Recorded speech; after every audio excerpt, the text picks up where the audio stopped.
Good evening, Des Moines. Welcome to the Doc and Lefty program here on webcast1live.com. Coming live, as always, from our effervescently cooled and appropriately dry studios in downtown Des Moines. I am Lefty, flying, well, not solo necessarily, but I was gone last week. I was on vacation out of the country, and I had the good grace and aplomb to inform my co-host, the venerable Dr. J. Patrick Bertroche, that I wasn't going to be here at least like the previous show, and I think the documentary evidence supports that. I let him know, and he lined up his folks, and I think that he did a pretty good show while I was gone. And then on Sunday, he informed me that he wasn't going to be here today. So I am by myself. Now, generally, when Lefty has the con, all manner of heck breaks loose. We have musicians on here. We have city planners. We have all kinds of things. But today, we have my good friend, my old friend, Fader Strohmeyer, who is now, I've been informed, gotten super friend of the show status by her third appearance. She has guest hosted with Doc a couple of different times. This is her first time riding with me. We're very pleased to have you. Thank you so much for being on the show, Phaedra. I'm happy to be here. It's good to see you again finally. Hey, it's been a while, but the things that happen when people haven't seen one another in a while are that they text people out of the blue and say, hey, can you come on the show because I don't have anything and we're going to have to go to reruns because Doc's not here and I don't have a guest and I don't have anybody to talk to. And one thing about Dr. Bertroche, if you guys have noticed, is that he can talk to the camera by himself for a solid hour. And you can't.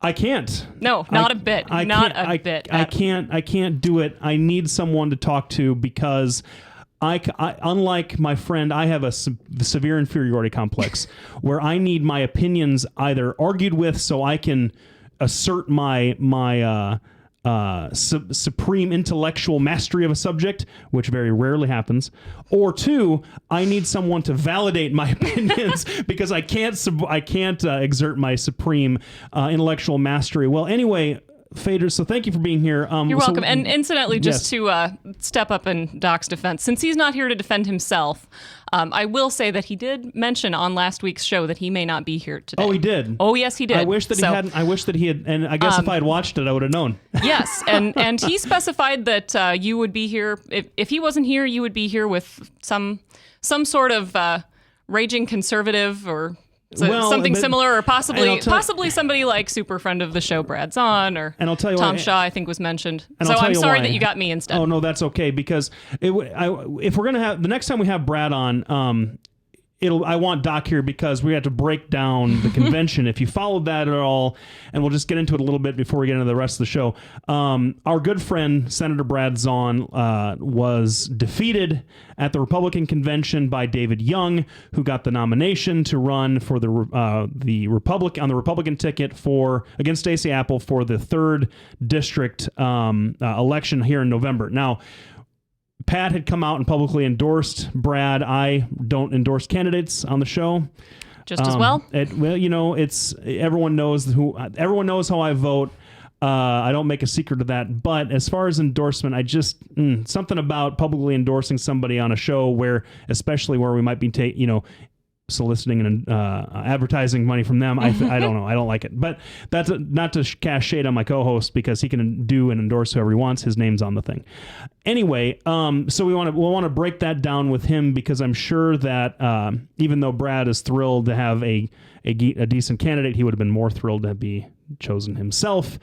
But do you follow the schism in the Republican Party? We're going to talk about this a little bit later in the show about some of I would say non-participation in foreign policy that the Republican Party has exhibited over the past few weeks. Sure.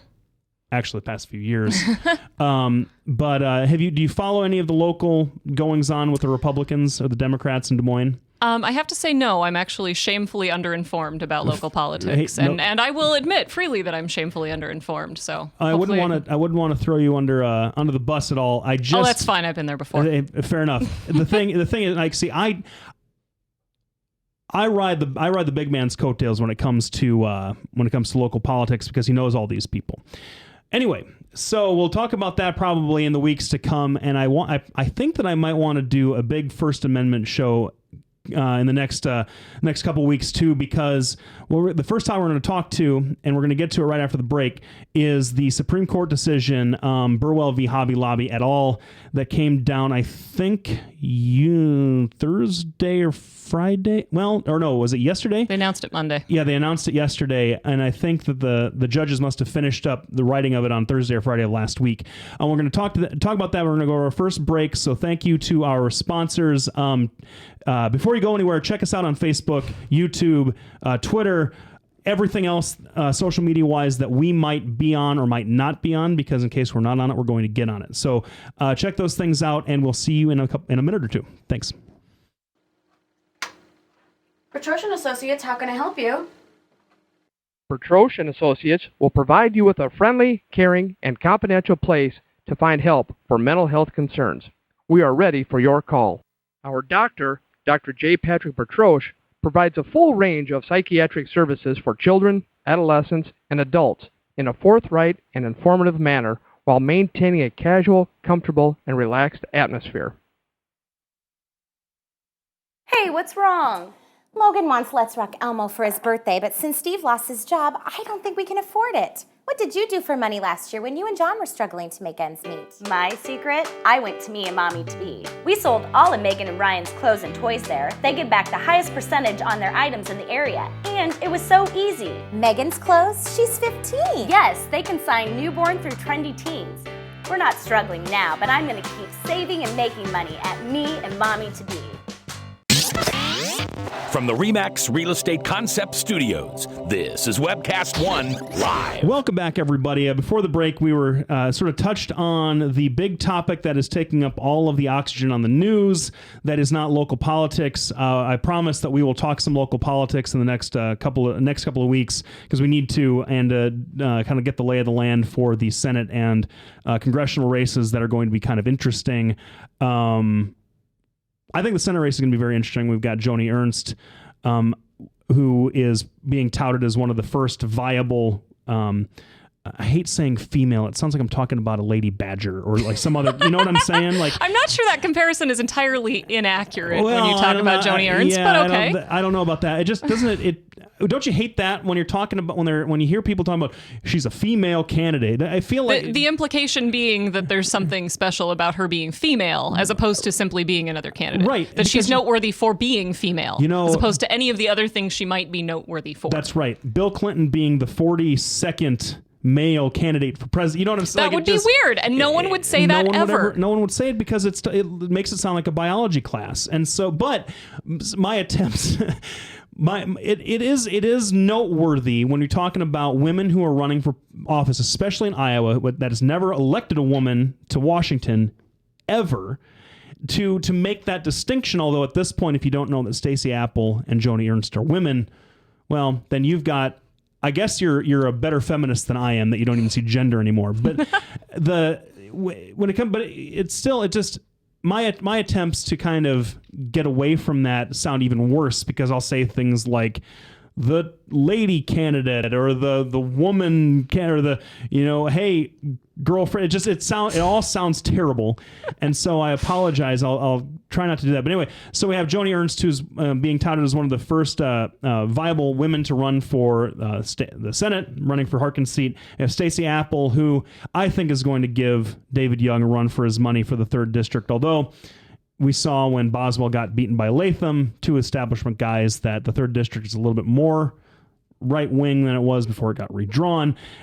But we'll get into that when Doc is back, because I know he's got a lot of thoughts, and I know that he's going to have a lot of opinions about David Young versus Brad Zahn. He is never afraid to shake things up. So the Supreme Court ruling that came out yesterday, if you haven't followed this at all, Burwell v. Hobby Lobby and another company, Conestoga Woodworks, Conestoga Wood Specialties. Wood Specialties. I'm sure that if you've been watching the news, if you've been following any of this on really good SCOTUS blog that had a really good breakdown of the opinion, they're great over there to make some of these things. Some of this stuff can get pretty down in the weeds, and they simplify it, or at least pick out the important details. A lot of these Supreme Court justices like talk, about things from the 1700s and makes it more, a little bit irrelevant. So check that out if you want a better understanding. But the breakdown, and correct me if I'm wrong, I know that you've been following the decision.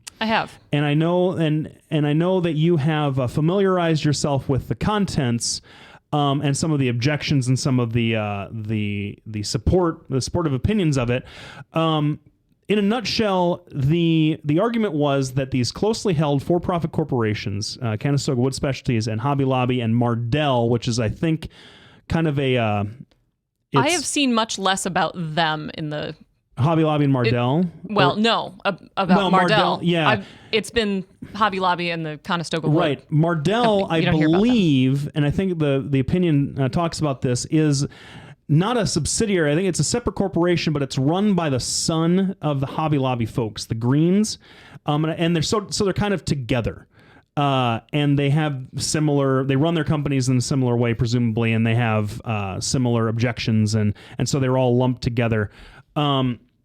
These three companies filed lawsuits and preliminary injunctions against portions of the ACA that were implemented with regulations by the HHS, saying you have to provide health insurance for your employees because they have more than 50 employees. They're big companies. Have to provide health insurance for employees that include this minimum level of care. Part of that minimum level of care is contraceptive care that they objected to. And the opinion makes a big fuss about this, specifically 4 types of contraceptive options that, and I had never seen this word before, but it sounds really offensive to me in a certain way. These companies consider them abortifacients. Yes. Ugh. I don't know. Have you come across that word before? Yes. I mean, you're a woman. Thank you for noticing. You're welcome. You're a woman, and so therefore your opinion on abortion is the only opinion that anybody doesn't care about. If you're a white guy in power, not unlike myself, my opinion on abortion is much more relevant. But thank you for not caring about my opinion at all. No, it's not just me. Are you running for Supreme Court? The Supreme Court doesn't care either. But it's true. And we're joking around, but that's kind of accurate. It is actually. That's one of the things that is really offensive about this, especially to women, is that this decision was made 5-4, and all 5 of the 5 are male and Catholic. That's true. We no longer have. Oh man, I forgot about that. I don't think that we have a confirmed Protestant. Do we have a confirmed Protestant on the court right now? I think we might. Maybe. But I don't delve into the religious backgrounds of the Supreme Court justices as much. That was something that ran across my Facebook feed. I did not realize that. Congratulations, 5 Catholic men just made reproductive decisions for you. Women everywhere. Way to go out on a limb, these 5 justices. The Pope is going to really give you commendations for doing something so brave that every other Catholic man in the country probably believes. But so at least they're consistent. Well, but we'll get into that too. So I wanted to pick your brain about some of this stuff. Now, sure.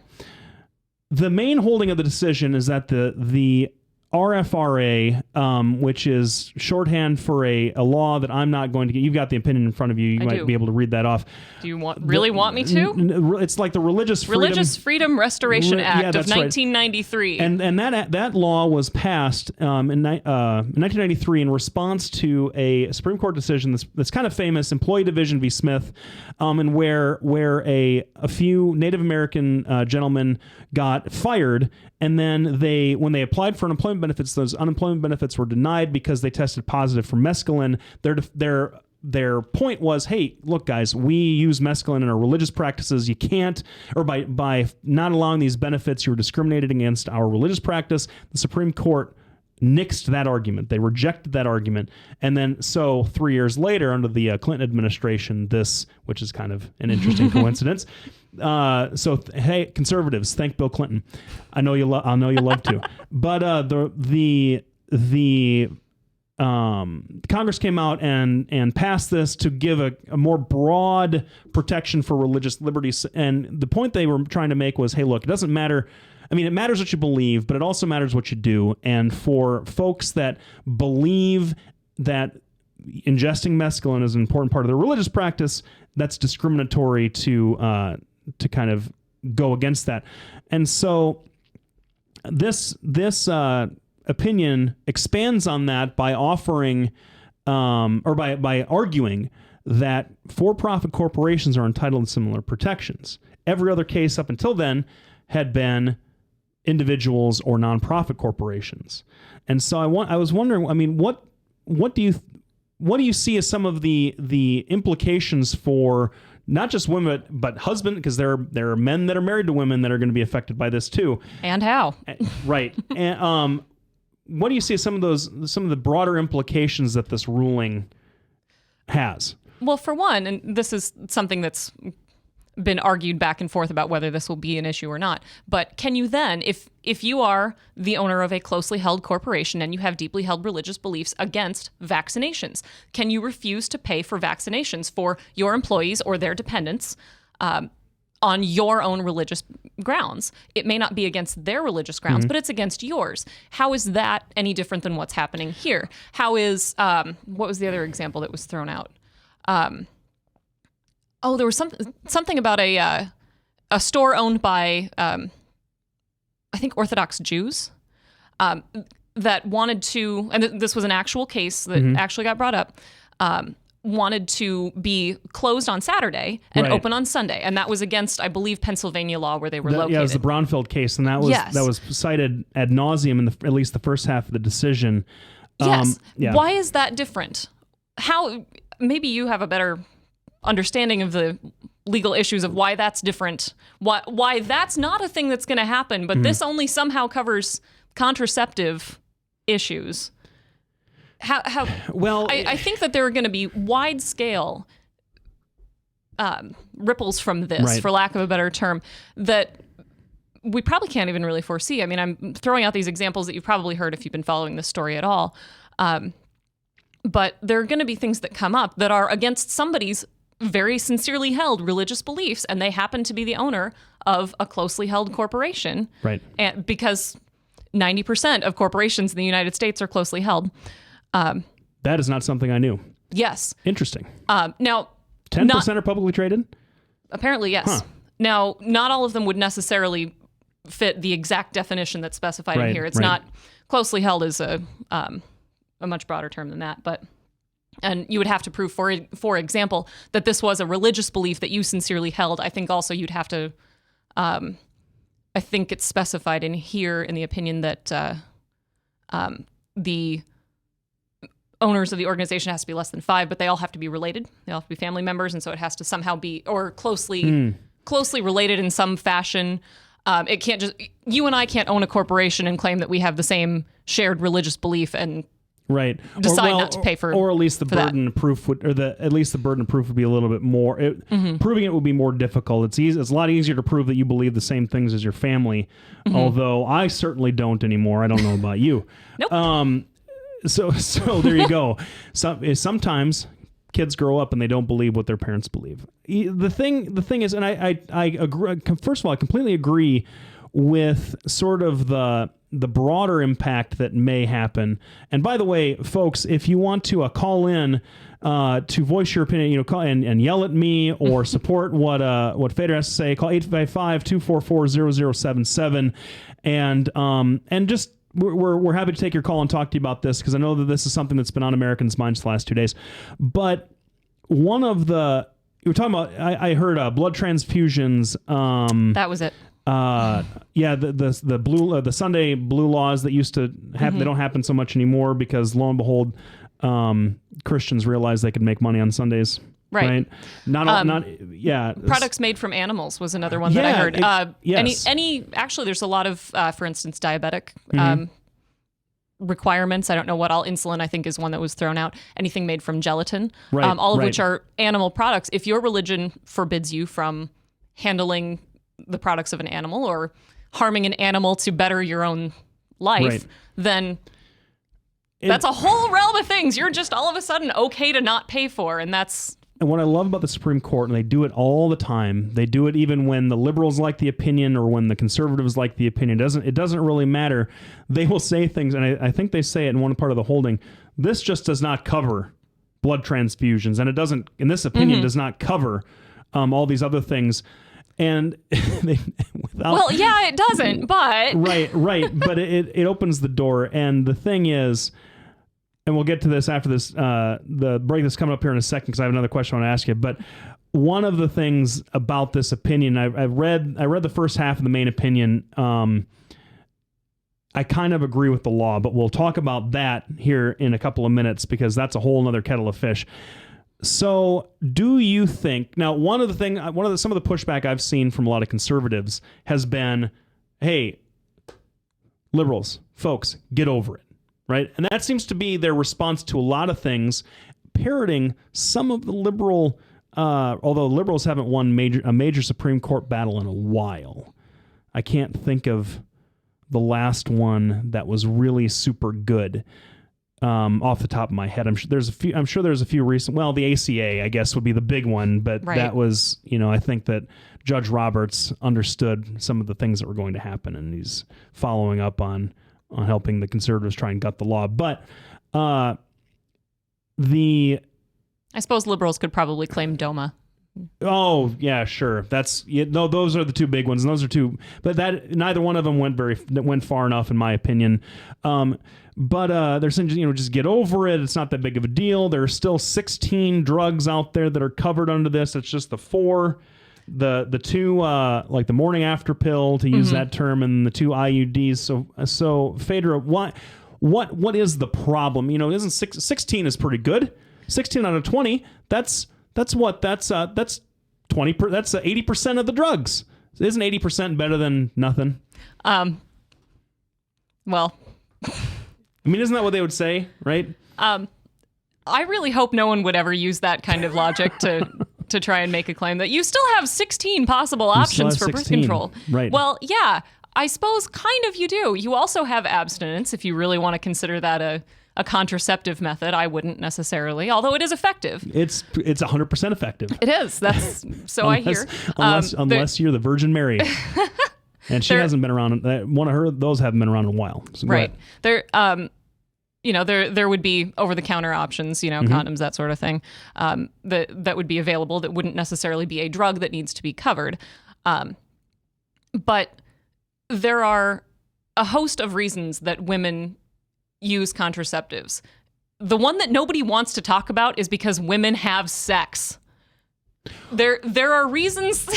Right. There are reasons to do this, and for a number of women, myself included, the 16 other drugs that are out there don't work right. Most of them are based on hormones. They'll somehow do that, which means that they're kind of messing with your system. In my particular case, just to open up my whole medical record here. Hey, go for it.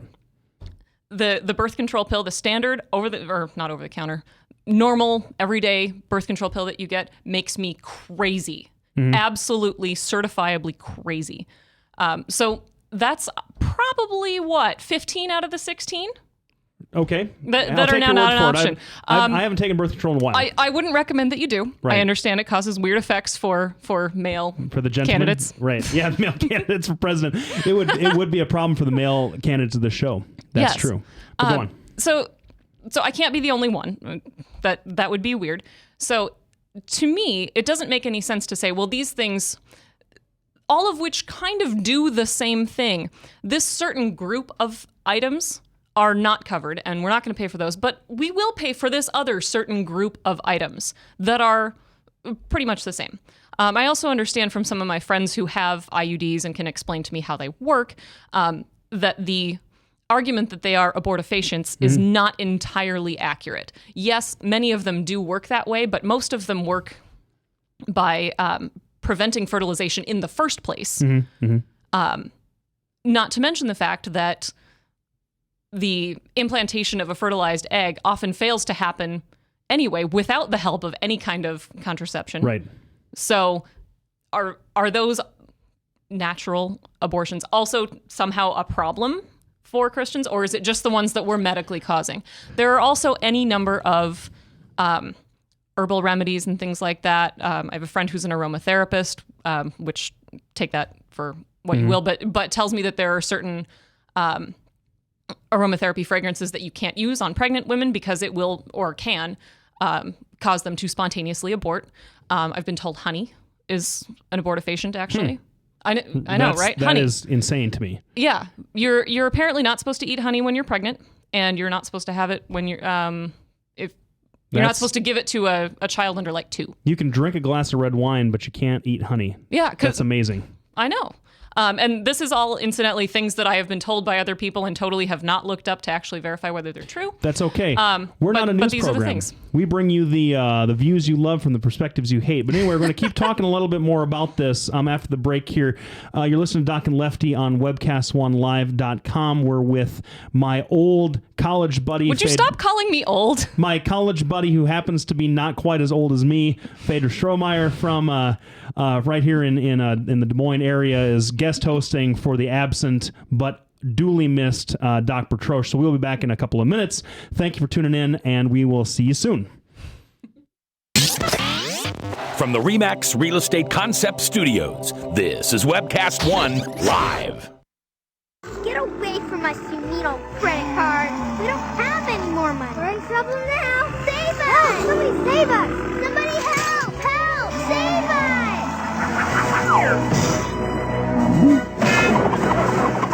Hi, I'm Tom Coates from Consumer Credit of Des Moines. If your credit card's a little too animated, give us a call. Hooray! We're saved! Consumer Credit, you're our hero!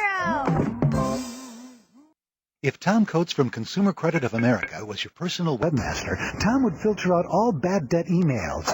If Tom was your mailman, you'd never get any debt reduction junk mail. If Tom Coates was a lineman, he'd block any phone calls offering to reduce your credit card debt.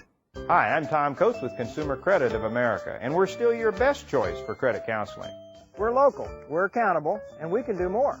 You make the call when the time's right for you. When it comes to competition, there really is none for Consumer Credit of America. Hey, welcome back, everybody. Thanks for sticking around. We certainly do want to thank all of webcast1live.com's sponsors. We want to thank this show's sponsor, Bertroche and Associates, is Doc's outfit, my outfit. Lubinas Law Firm sponsors the show. We've got Des Moines anesthesiologists in Des Moines and Fort Dodge. They do a great job, and they certainly do help us out. And to tell you the truth, the full list of our sponsors is something that that I forgot. So if there's anybody out there, Halo Capital is a great friend of the show and helps us out too. Facebook, Twitter, the rest of it. So back to the Burwell v. Hobby Lobby decision. We're talking about some of the impacts and just sort of like the practical significance of a decision like this. And here's the thing. I read the syllabus, so I know the central holding, and I know and I understand some of the underlying law of it. And I read the first half where they set up why the RFRA is applicable here. Now, the RFRA itself is a law designed, or that basically says the government shall not substantially prohibit or substantially impact or cause a negative impact on the free exercise of religion unless it has had compelling government interest to do so, and the means with which it affects religion is the least restrictive possible. For example, one of the things they cite in the decision is that, so just because you are you can't necessarily have a religious objection to paying taxes. I mean, you can, and that religious objection is duly noted, but you can't have that objection and just refuse to pay taxes because the way the taxes are paid in this country is the least restrictive way of collecting or having to pay taxes. There's no other option. And the decision here says that not only is the RFRA applicable to for-profit, closely held corporations, but that the mandate requiring these companies to provide these contraceptive services with no and the language is escaping me, but basically with no employee contribution. So you're getting them for free as part of your healthcare plan. They said that plan in and of itself is too restrictive. There's less restrictive option, and they cite two exemptions. religious employers like churches, religious organizations are exempt from the mandate, and religious-oriented nonprofit corporations are exempt from the mandate. So I guess your religious-run hospitals or your religious nonprofit, like missionary companies, social services groups, right, exactly, that do these sorts of things, they're already exempt, and so the accommodation that the HHS has made for those companies is that they use third-party administrators, other insurance companies that come in, or make available the ACA, federally run exchanges, to get these benefits provided. I kind of agree that that's a less restrictive means of enforcing these provisions of the ACA, and I kind of think that means that the decision is legally sound. What do you think that those are viable options? Viable? There are certainly options. They're options. Right. I will concede that they are options. I am fortunate to not actually work for a closely held corporation. I work for a publicly traded company, so none of this actually directly affects me. I can get, fortunately, whatever kind of contraception I want to have. So that's kind of nice. However, there are people who are not that lucky, and there are people who would not be able to afford contraception that they have discussed with their physician and determined is the best option for them based on their own medical history and needs. There are people who wouldn't be able to do that without their employer's assistance. And to have all of this just sort of thrown on the government instead doesn't necessarily seem like a great choice to me. Well, and that's... However... Go ahead. I'm more in favor of everyone having access to contraception that wants it than I am restricting the government in that fashion. Right. And as a libertarian, I'm about restricting the government. I kind of like that. But contraception is, in my view, a public good. There are a lot of things that happen when women are empowered to control whether or not they are going to have a child if they choose to have sex. Right. And there are things that men can do too. I understand. However, it does that are covered by insurance plans. I know, right? Well, yeah. So there are things that you can do, and if that's something that you want, you should be able to get that. I'm not a big fan of the ACA in the first place. I don't think it's necessarily the government's purview to tell private businesses what they must or must not pay for. But now that they've done that, now that we've said, okay, yes, we're going to do this, we either need to do it or not. Right. Let's not screw around here. Well, and I agree with all of that. When I say that I kind of agree with the law, now here's what's frustrating for me when I read this decision. Other than the fact that if it's really well written is kind of a, I mean, it's not beautiful, angry prose the way Scalia writes, and it certainly isn't as scholarly sounding when you read it as something that the Chief Justice would write. But Samuel Alito, it is very readable, actually. Yes, I'm rather impressed by that. Anybody should, I mean, if you're interested in this at all and you like to read things, this is something that you don't have to. I mean, a lot of people feel intimidated that this is something for law professors or for constitutional lawyers to read, and it's certainly not at all. And that's something that I would recommend if anybody's interested to go ahead on the Supreme Court website, download it and read it. It's long, but it's worth it because it affects you, and it affects how you're oriented to corporations and your country. My point about the law of this is that if you're going to say that the RFRA covers corporations, which is what they're saying, and you're going to say that corporate law is designed to, or that corporate law acting under the First Amendment is designed to protect the religious liberty of the owners of that corporation, which is something that they also say, something that is contrary to history, but it is consistent with the way corporate law has developed over the last 150 years. Then you kind of have to agree with the reasoning that if the government can do it, the government should do it. But shouldn't that bug conservatives? Now this is what's interesting to me about this opinion. The opinion says, we're not telling you how to come up with the rules and how to allow these folks to exempt out and who foots the bill for your contract. We're not saying anything about that, except that there already is this government plan in place. And isn't that interesting that the conservatives who are saying, hey, good on the Supreme Court for protecting religious liberty, we certainly do enjoy the fact that, oh, wait, now we all have to pay for contraception because contraceptive care is still in the ACA. It's still something that has to be covered, and it's still something that insurance companies are going to have to deal with. So if the employer isn't going to pay for it, and I'm of the mind that employers shouldn't pay for health insurance anyway, and this is where we're going to disagree, because I do believe that the government should be taking care of healthcare, all healthcare. Healthcare is not just a for-profit industry anymore. It's a public good. But to me, that also suggests that it's turned into a public utility, kind of like the internet. I sort of feel like that the government we wouldn't have this argument of fairness doctrine, for example, if the government was calling the shots more so about the internet, because we have all kinds of, we have the interstate system, we have the military, we have all these different these utilities or these public goods that we pay for with our taxes that the government is better at administrating. And I think that because healthcare is not a pure market-oriented system, right? If I'm having a heart attack, I don't care which doctor is cheaper. I'm going to whichever doctor is closest, regardless of the cost. Right. It's not a pure market-based decision that maybe the government is, but that's beside the point. Employers shouldn't be involved in this anyway. And so, and obviously, partly is for this very reason.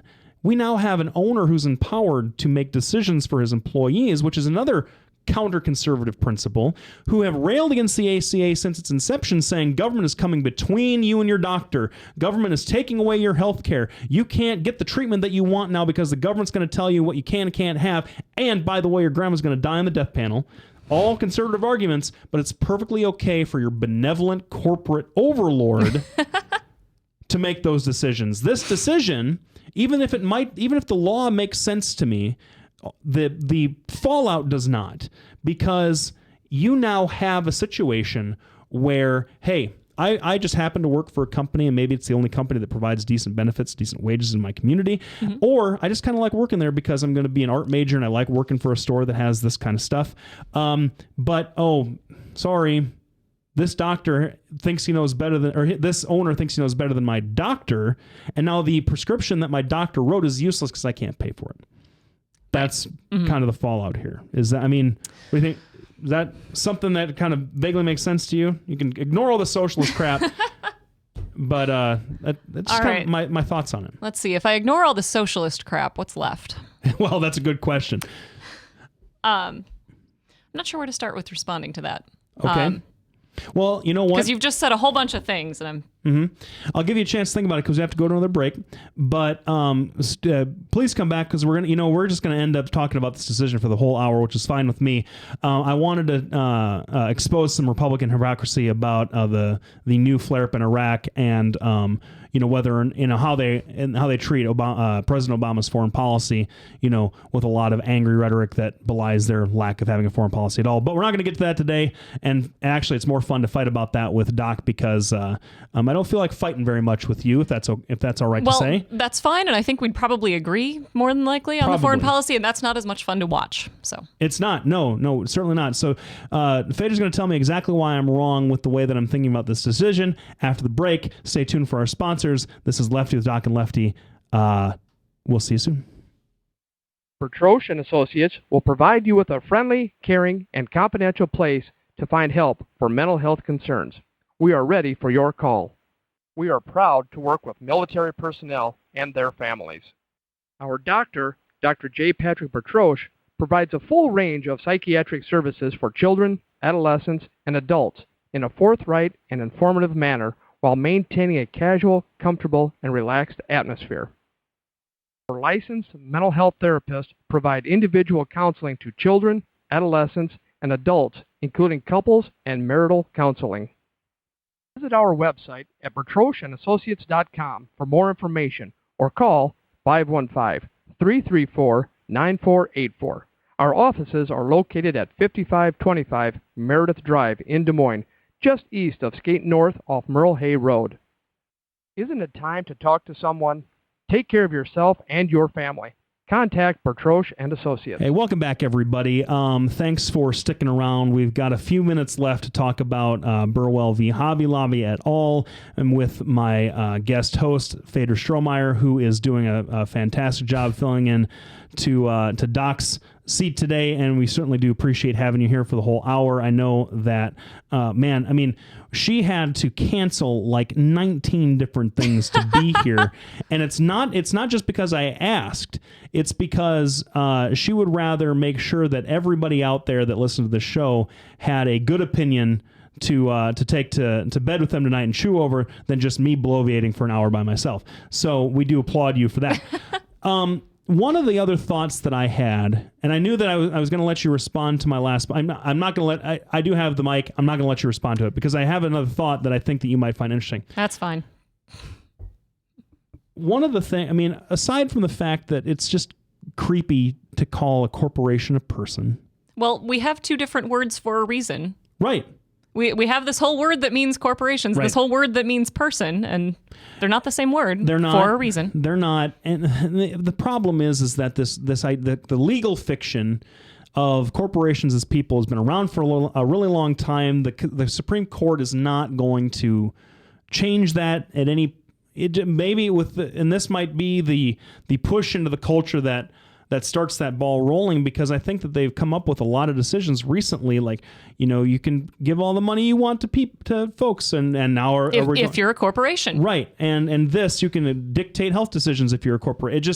I think that we're going to because corporations can have a religious doctrine, and I apparently you're right, even though Hobby Lobby as a thing is not going to a church. The owners will go to a church, presumably, but one of the things they kept talking about in this decision is the sincerely held religious belief of the owners. Mm-hmm. Now, I'm not casting aspersions on the sincerely held religious beliefs of these owners at all. I'm sure they're great people, fun at a barbecue, as long as, I don't know, you're not having a beer or something. I'm sure they're lovely, sincere, earnest people.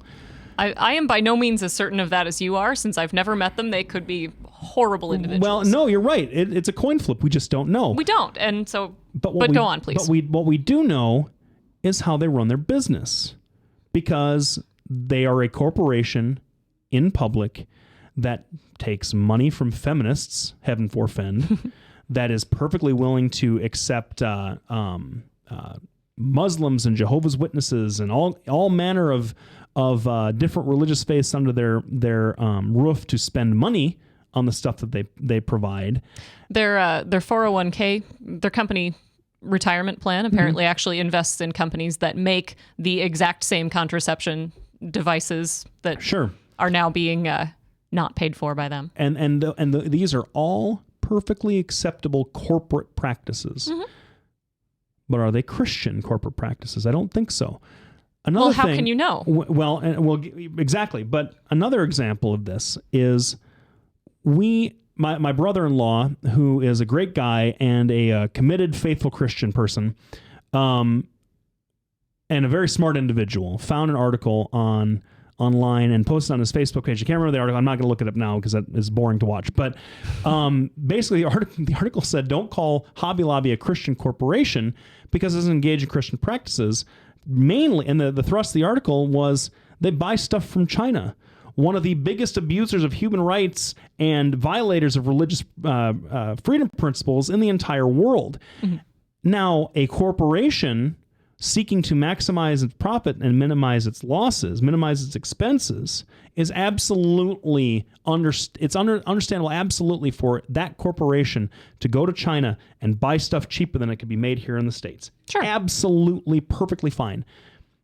But if they're saying, if their argument is that we don't want to facilitate behavior that we find offensive to our religious sensibilities, and we don't want to be forced to do that by the government, doesn't that give them the lie that they're perfectly willing to facilitate the abuse and religious non-religious enslavement to a non-religious principle in atheism in China, but they're perfectly willing to give all their money to them, but not spend any money on folks here because it would further something they find sinful and offensive. I find that to be, maybe I'm missing something, but I find that to be extremely hypocritical. So your issue at the heart of it is that Hobby Lobby's view should be that contraception is sinful and they don't want to fund that, but human rights violations taking place in China are totally fine, and they're fine with funding that by proxy, if nothing else, by buying products from China.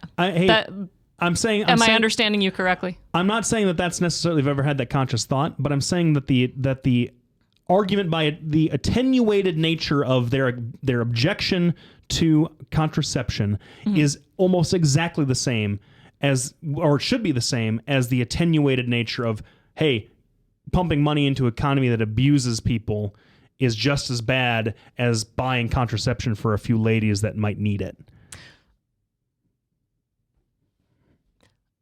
Since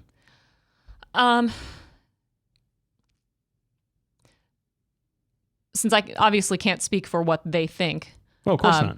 And you're not a representative for them. By a long shot. But you have a great BS meter, and I think it's BS. It is. It absolutely is. And I'm trying to find some sort of way that you might be able to justify that, and I really can't. The only thing that comes to my mind as a logical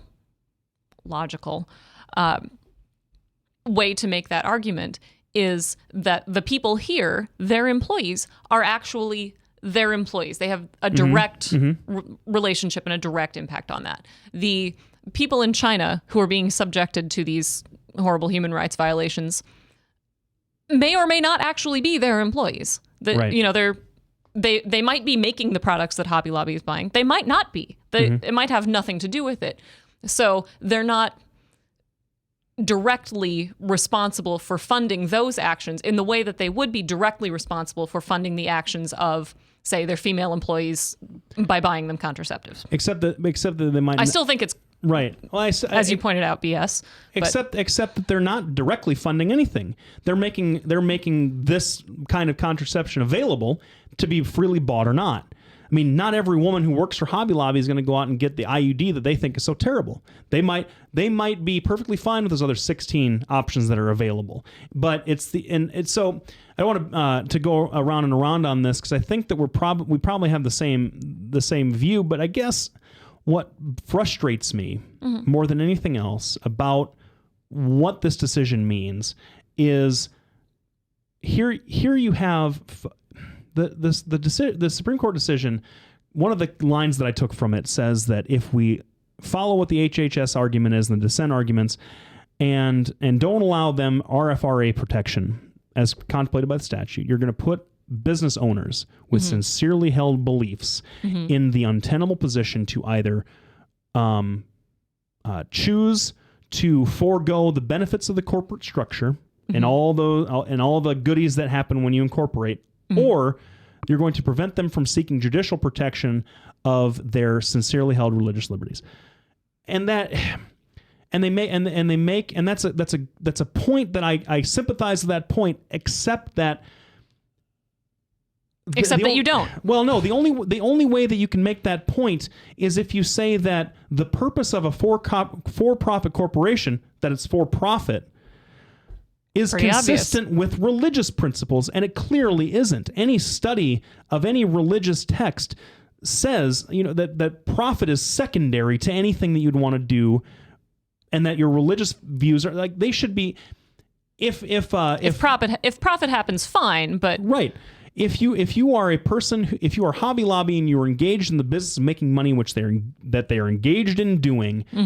That if you're a corporation, that's perfectly fine to do that, because all corporations operate that way. Right. But if you are saying that we are going to operate our company on religious principles, and this company is for the benefit of our religious principles and for the propagation thereof, then something that kind of frustrates the profit motive of your corporation, I think that is consistent with your religious principles, i.e., not supporting human rights violations in China, should be a part of your corporate charter. That should be a part of your corporate mission if you're going to have and be believed to have sincerely held religious beliefs such that you're protected under the RFRA. it should. I mean, I don't think that these. I don't think it's. I don't go ahead. I think you might be confusing sincerity with completeness. Okay. What do you mean by that? Well, I'm willing to give the owners of Hobby Lobby that they have a sincere, honest belief. They themselves do. They do. And as apparently, according to this, because they do, the corporation now also has a sincere, honest belief that abortion is wrong and life begins at conception. Mm-hmm. So any drug that causes conception to not happen properly is wrong. Morally wrong, and they're not going to support that. Mm-hmm. I believe that they hold that sincerely. Where I think the issue is coming into what you're describing is that sincerely held religious belief does not have to be applied globally for it to be sincere. Oh, that's a good point. Yeah, that's a good point. And they have this one belief that is held very sincerely, I'm quite sure. Mm-hmm. But they may have other beliefs that are not held as sincerely. Or they may have other beliefs that maybe provide for instance, buying stuff from China. Right. Well, and no, that's a good point. I guess I'm looking at it more, and I don't like making this. I look at sincerity of belief more as a lawyer sometimes when I'm talking about the evidence of it, right? So they had to prove that they were sincere to be able to get this protection in district court. And so I would, if I was a cross-exam, if I was like the defense or the prosecutors or whoever it was that was cross-examining the president of Hobby Lobby, that's maybe a cross-examination strategy that I would use. Well, you buy stuff from China, so you don't have the... You see what I'm saying? Sure. But I think that you make a good point, and I'm going beyond the scope of the decision. Another thing that I was talking about with a friend of mine today, we are now getting to a point where the Supreme Court is eroding, in my opinion, is eroding the difference between the natural person and the corporate person, especially in this decision where they say the natural person's religious belief is ascribed in this situation to the corporate belief such as it is. Mm-hmm. The further we push that, this person, the person is identical to the corporation, doesn't that almost necessarily suggest that the distinction between the corporate entity and the person is breaking down? Therefore, the protections as a separate legal entity that a corporation enjoys, maybe they shouldn't enjoy them anymore. I would have to ask you that. You're the lawyer, not me. Well, but it does certainly seem like that on the face of it. If corporations can now have a religious belief of any type, and they enjoy all kinds of other legal protections too, then... Mm-hmm. At what point are corporations people? I would lose that argument. Just so you know, my professional opinion would be I would lose that argument in court. Hands down, I would lose it in court. But there's this sense. I have this sense that the more, okay, here for example, if just a quick aside, if you're a sole proprietor or a general partnership that hasn't incorporated anything, you are liable for everything that the company does. Okay. So if my law firm is a sole proprietor and I go out and I say, hey, I want to get this line of credit, my personal assets are on the hook for that because there is no distinction. The sole proprietor, the company is me, I am the company. Right. The corporate structure separates those two things, and so you can have the corporation go out and incur all kinds of debt, but you personally assets, don't. Right? And you understand. Everybody understands that. Sure. That's basic business law. But that is founded on the assumption that there is an actual difference between the owner or the CEO or whoever it is and the company itself. And to me. So, I mean, all kinds of evidence would be that would pierce that corporate veil and ascribe debts to the person would be if they paid, they used the same books, if they had the same phone, if the business was operated out of the house. There are all kinds of things that lawyers can use to break down that separation. Mm-hmm. Why wouldn't religious faith become one of those things down the road? And couldn't that be something that the Supreme Court didn't intend, and we're going to be here in 25 years with some atheist knocking on the door saying, hey, these folks, if you're going to say that you're Christian, you have a Christian company, then I don't know. Anyway, but do you have any final thoughts on this decision before we wrap things up?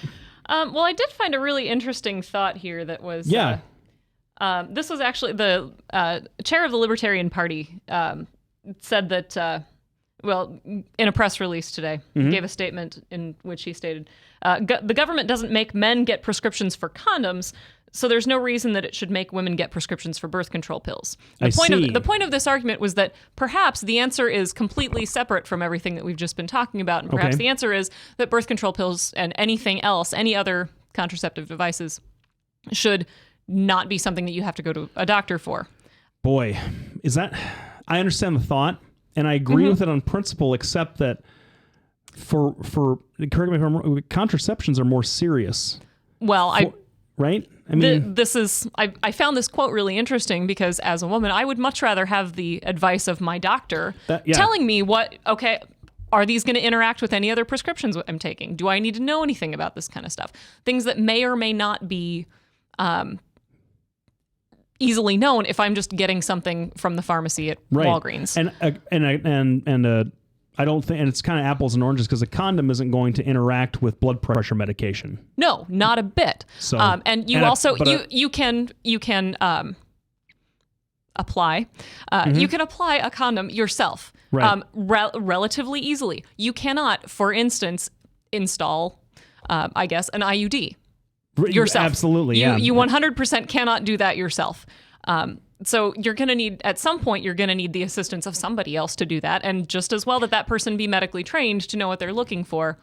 So I'm not sure that this answer is exactly right, but I appreciate the thought of trying to come up with a different solution that isn't just, nope, you don't have to pay for it. Yeah, fair enough. And I would find it interesting. I mean, if this is all about preventing women from, I don't know, being able, we all know what it is. It's control over women, and that's been a theme, not just with religious folks, but a theme with men in power for generations and generations. It's not going to end here. We're not certainly going to fix between the two of us today.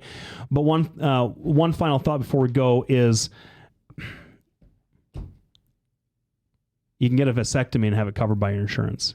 That's an effective way to prevent having children. Why can't you then? The parallel there is, hey, this is the argument that it's easier to unload a gun than to shoot at a bulletproof vest. No. Well, of course it is, but no, I'm not, and I'm not saying that's like a we're just going to shrug our shoulders and say, this is the out. This is the out. But if they don't have an objection to that kind of preventative, because it's all about having children, right? The religious faith, the religious belief is more children are better, and all instances of sexual interaction should end in children in a live birth, maybe. But they're okay with their plans covering vasectomies, but not contraception. Wouldn't both be better in case one or the other doesn't work? That's the point. I would agree with you on that 100%. Okay, well, we were able to wade through without serious bomb. We want to thank our producer, Ryan. I want to thank webcast1live.com for providing the studio. So I want to thank my friend Phaedra for being here today. Certainly, she moved some things around to fill in for Doc Petrosh, who I assume he and I will be back in the seats next week to talk about whatever we're going to talk about. I really want to have a broader discussion about the First Amendment and religion with respect to some of these rulings.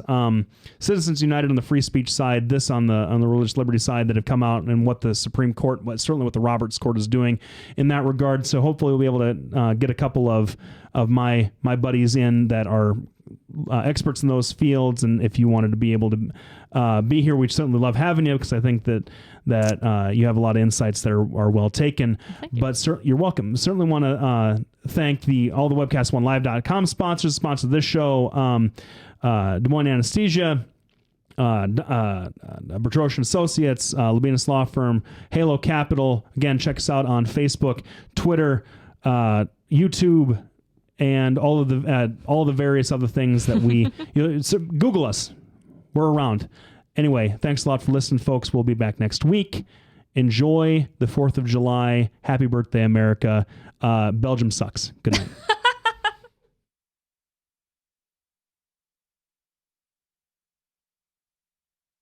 Hi, I'm Representative Tom Shaw, and I love these guys. Both of them. Love these guys. Get over here. Love both of them.